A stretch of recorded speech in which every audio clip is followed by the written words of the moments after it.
সবাইকে স্বাগত। আমরা ভুল করছেন এনে। আজ আমি রান্না করছি বাটার আলুর দম। তেল দিয়ে আলুর দম তোমরা সবাই খেয়ে দেখি। আজকে আমি তেল ছাড়া আলুর দম করবো, বাটার দিয়ে, সম্পূর্ণ বাটার দিয়ে বাটার আলুর দম করতে আমার কী লাগছে চলুন একবার দেখে নিই।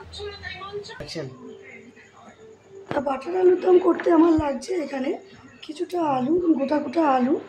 আমি ছোটো সাইজের আলু নিয়েছি। এখানে একটু চিড়ে, লম্বা করে চিড়ে, যাতে মশলাটা ভেতরে ঢোকে, তা আলুটা ভালো করে ধুয়ে জলে সেদ্ধ করে রেখেছি। একটু অল্প সেদ্ধ করে নামিয়ে রেখেছি। তা আপনারা চাইলে এখানে বড় আলু দিয়েও করতে পারেন। তা সেদ্ধ করা আলু, এছাড়া লাগছে নুন, হলুদ, কাশ্মীরি রেড চিলি পাউডার, আদা পেস্ট, গোটা জিরে, চিনি আর তেজপাতা, টমেটো পেস্ট, আর একটু সামান্য হিং, আর লাগছে বাটার। তা এবার আমি রান্নাটা শুরু করি আর বেশি দেরি না করে। তা রান্নার কড়াইয়ে আমি কিছুটা বাটার দিয়ে দিলাম। এখানে আমি 1 টেবিল স্পুন মতো বাটার আমি কড়াইয়ে দিয়ে দিলাম। গ্যাসটা একটু বাড়িয়ে দিচ্ছি।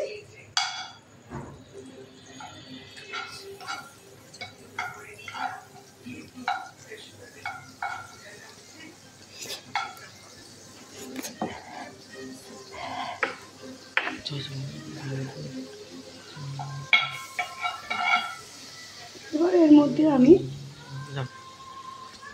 তেজপাতা দেব, একটু গোটা জিরে দেব। গোটা জিরেটা ফোড়ন দিয়ে দিলাম। গোটা জিরে পড়ে গেল। এবার এর মধ্যে সেদ্ধ করা আলুগুলো দিয়ে দিলাম। হ্যাঁ,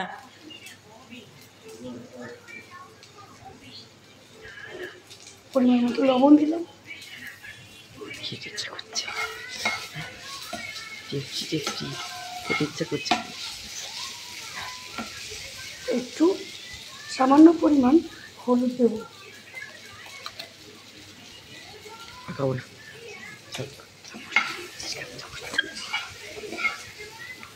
কি দারুণ খেতে। আর হালকা একটু ভাজা হলে,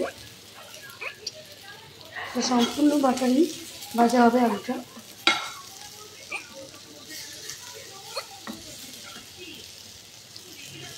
খেতে খুবই টেস্টি হয়,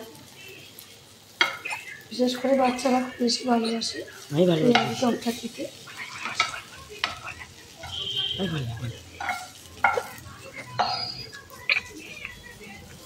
আলুটা ভাজা হয়ে গেছে। এবার এর মধ্যে আমি আলুটা ঠিক বাটিতে তুলে নিচ্ছি।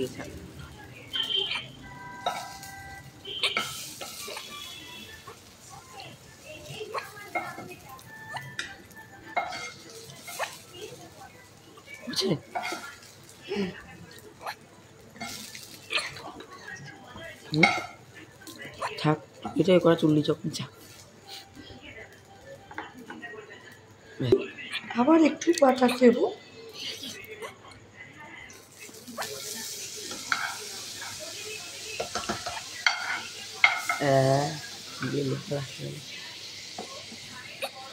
না খাইনি। এবার এর মধ্যে দেবো আমি আদা পেস্ট,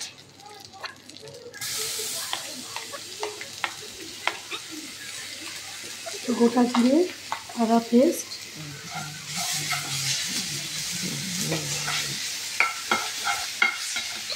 টমেটো পেস্ট। এখানে আমি একটা মাঝারি সাইজ টমেটো নিয়েছি।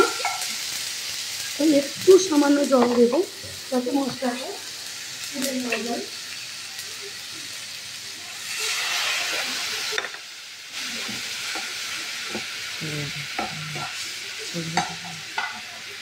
এবার এর মধ্যে আমি পরিমাণ মতো লবণ, পরিমাণ মতো হলুদ গুঁড়ো,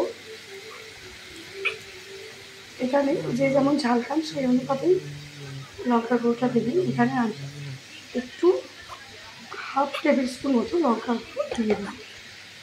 এবার একটু নেড়ে গ্যাসটা একটু বাড়িয়ে দিই। একটু নেড়ে এর মধ্যে ভাজা আলুগুলো দিয়ে দিলাম।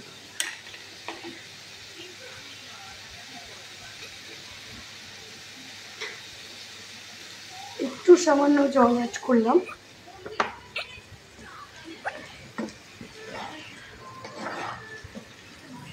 একটু কষা হয়ে গেলে তার মধ্যে এবার আমি আরেকটু বেশি জল দিয়ে দেব।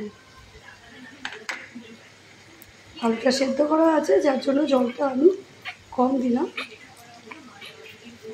আর একটু জল দিয়ে দিই, মনে হচ্ছে আর একটু লাগবে, তা একটু জল দিয়ে দিলাম।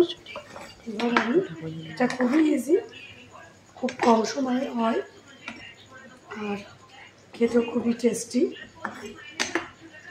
তা একঘেয়ে তেল দিয়ে আলুদম খেতে আমরা তো সবাই খাই, কিন্তু একটু অন্য ধরনের রান্না হলে আমাদের সবারই ভালো লাগে।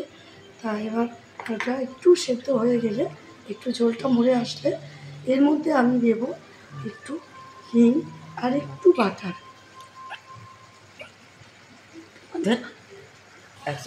আমার ঝোলটা একটু কমে এসছে। এবার এর মধ্যে আমি দেব 1 টেবিল স্পুন মতো চিনি।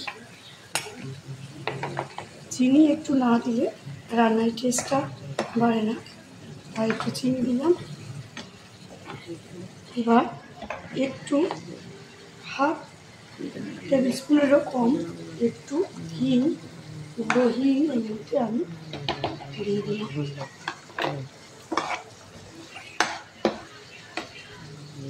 আমার ঝোলটা, গ্রেভিটা কমে এসছে, এটা হালকা বেশ মাখা মাখা হয়ে এসছে। এর মধ্যে আমি আর একটু বাটার, সামান্য বাটার অ্যাড করলাম। আপনারা চাইলে নাও অ্যাড করতে পারেন। কাঁচা বাটারটা দিলে, এবার এটা গ্যাসটা বন্ধ করে দেবো। কাঁচা বাটারটা দিলে একটু বাটারের অন্য সেন্টটা পাওয়া যায়। তা আমার আলুরদম রেডি, আমার বাটার আলুরদম তৈরি হয়ে গেছে। এবার আমি একটা প্লেটে এটা ঢেলে। তা আপনারা দেখতে পেলেন আমার 2 মিনিটে কীভাবে বাটার আলুরদম তৈরি করা হয়ে গেল। তা বাটার আলুরদম খেতে কেমন হয়েছে, এবার নিশ্চয়ই খেতে ইচ্ছা করছে সবার। তা বাটার আলুরদম খেতে কেমন হয়েছে দেখতে হলে অবশ্যই বাড়িতে আপনাদের একবার বানিয়ে খেয়ে দেখতে হবে। আর খেয়ে কেমন লাগলো অবশ্যই আমাকে কমেন্ট বক্সে কমেন্ট করে জানাবেন। প্লিজ লাইক শেয়ার করবেন আর অবশ্যই আমাকে সাবস্ক্রাইব করবেন, যাতে আমার চ্যানেল অনেক দূর এগিয়ে যেতে পারে। আর আমার ফেসবুক ফ্রেন্ডের জন্য আমি বলছি, আমার ফেসবুক ফ্রেন্ডরা প্লিজ আপনারা আমার ফেসবুক পেজটা ফলো করুন। আর আমার এরকম আরও ভালো ভালো রান্নার ভিডিও দেখার জন্য আমার ইউটিউব চ্যানেলটা ক্লিক করুন। আর কালকে আমি রান্নাটা করতে পারিনি, আমার শরীরটা সত্যি খুবই খারাপ ছিল, তার জন্য সরি, আমি রান্নাটা করতে পারিনি বলে। তা আপনারাও কমেন্ট বক্সে রান্না করে খেয়ে কেমন হয়েছে আমাকে অবশ্যই জানাবেন। আজ আসি, বাই।